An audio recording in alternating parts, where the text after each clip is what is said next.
Right now, I'm in a undisclosed location in seclusion. Same place where Donald Trump ass needs to be.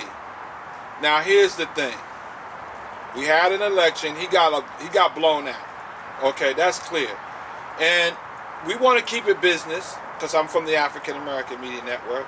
I'm the chief executive officer and an investigative reporter for the African American News for 27 years, bringing you the news, views, and opinions of the African American community, not the collective group psyche of the predominant race. Now, here's point number one. Yeah, we heard all of the comments that the racist people had to make. But what you forgot is they do not represent the majority of the opinion of the community of America. The good white people who are the silent majority, they stood up with all other ethnic groups and all other protected classes and ethnicities that did not approve of Donald Trump's, number one, his race baiting. They did not approve of that. That was number one in our survey. And number two, he bungled totally, completely the pandemic initiative. So that's why his ass is out of office. So let's get over here, because you shouldn't have never voted in a paper billionaire who bankrupted companies and racially profiled people with his real estate investments. So your first mistake, where you were so in a hurry to get a white Anglo-Saxon Protestant back in the White House after you filled the Obama blemish, that you did not properly vet and think about this guy. Yeah, Hillary Clinton would have been a better president because she knows about politics, which is a trading thing. She wouldn't have been a great president, but she would have been better than that low-life scumball that we got out of office. Number three, look, we know that all of you guys who invested your unions, I'm talking to all of the unions across the country, the police unions in particular, you invested your union money in his campaign because you want to go around and keep on killing innocent black people, white people, and Spanish people. You're not going to get away with that, because what people have to understand is those are satanic killings. Those are sacrificial killings that you have been doing amongst people of color and everyone else, all of the citizens, because they haven't just killed people of color with sacrifices. They've killed all groups, but we were the ones that were standing up. And okay, all of the people who are killing black people, your day is coming too, because we're not going to go out and fight for the community so it can be safe for you youngsters who don't have fathers. And that's the thing. All of these black young men who are killing people, where in the hell is your dad? I'm calling on all black fathers who have abandoned their sons. Go get your son, man. Go get your son, because I'll check that motherfucker for you. Anyway, let's get back to the topic. These are the reasons why Donald Trump is out of office, and they are also the reasons why we cannot give Kamala Harris and Joe Biden a pass. We got them in because, let's say, they're the lesser of two evils. All right, so we're past that, because we've always voted for lesser of two evils. Herein lies the question of the American Spring that has taken place and still continues. I would tell the protesters, continue to hit the streets. Continue to hit the streets. In my 27 years of television, politicians ignore you if you don't protest. So you're going to be ignored if you stop protesting Kamala and Joe Biden. Let them inherit everything from this presidency. They inherited the economy, they inherited the pandemic, they inherited the racial discrimination, and they have inherited you. So stay in the streets, keep on protesting, because if you go home like you did when Obama got elected, Obama totally abdicated his responsibility to you. He made up every excuse in the world, but let's be clear. When Obama was 2 years out from being elected, he was asked, as the gentleman from Illinois, this is important, listen, because I know y'all got to keep up.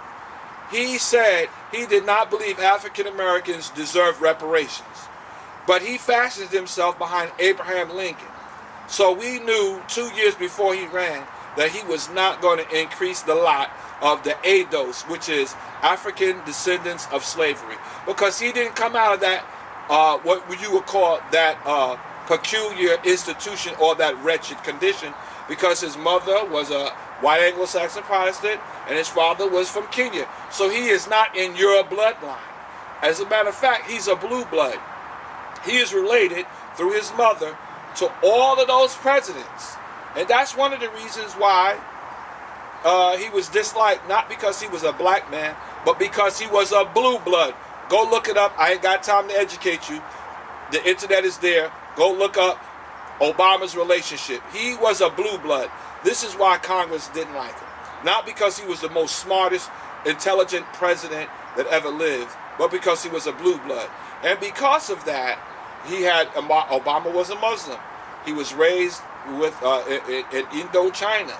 He was a Muslim, and then he came to America, and he came into his own, and he was raised in Chicago, a community activist. We understand all of that.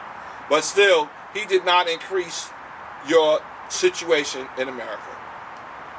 Trump showed you that through executive order, you could do all of the crap that you want. Obama did not do that. So herein lies the predicament for Kamala and Joe Biden. They have actually got to deliver. If they don't deliver, you got to give them hell for 4 years, bombard them with every protest, every letter writing campaign, every whatever that is, .org, change.org, petitions that you can, because if you don't, they're going to ignore you. I don't want to go into Biden's history. I don't want to go in Kamala's history, because we can rip them apart just from the history of incarceration of African people. So instead of doing that, I'm going to tell you, be persistent, keep it a sustained, a luta continua. Now, in closing, what I'd like to tell you, because I got to get this off of my mind and off of my chest before we move any further. We are promoting and we are launching the Divest in America initiative. What is the Divest in America initiative? What we would like you to do to flex your $4 trillion in muscle power.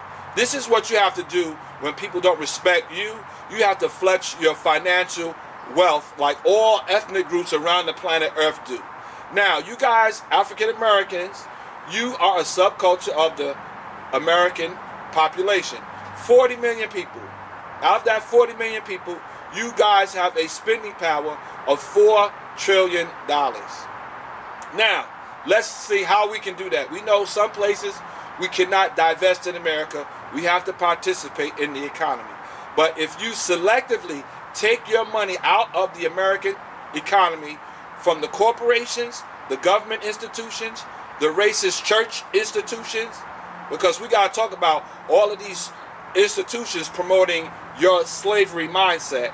Okay, divest your money in the institutions, and this is how. First, number one, take your money out of Hollywood. Don't go back to the movies. Do a petition against Hollywood. Don't go back to the movies. If you go back to the movies, they're not going to respect you. So, boycott, black out Hollywood. Boycott and black out Hollywood. That way, they will reflect work ethic. They'll give participation in jobs on all jobs behind the scenes in production. Black out Hollywood. They will give you more respect for the actors. Black Panther, Chadwick Boseman only made $2 million on a movie that made $2 billion. You do the math. That's how we're going to deal with Hollywood. F them. Number two, all of the corporations that you shop at, everyone in oil, gas, Home Depot, goods and services, all that Louis Gucci product, everything, divest in them and tell them you want them to give jobs, give marketing, glass ceiling promotions, as well as contracts to minority and women-owned businesses. All across the board, all corporations. Number 3, we're going to have sanctions against America. Blockade your dollar. Sound familiar? Sanction America. Blockade your dollar, because then and only then will they finally complete the American spring. The Montgomery, Alabama protest was not just a boycott or a protest of white supremacy and white skin privilege. It was a focused boycott. So put all of this stuff in the mix. Okay? And lastly, but not certainly the least, when you divest your money in America, when you put sanctions and a blockade in America, and when you put the boycott challenge in America, only then will you get the respect that you deserve.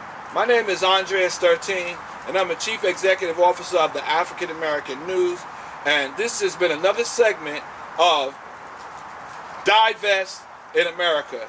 Cheers. Y'all got work to do. Y'all got work to do.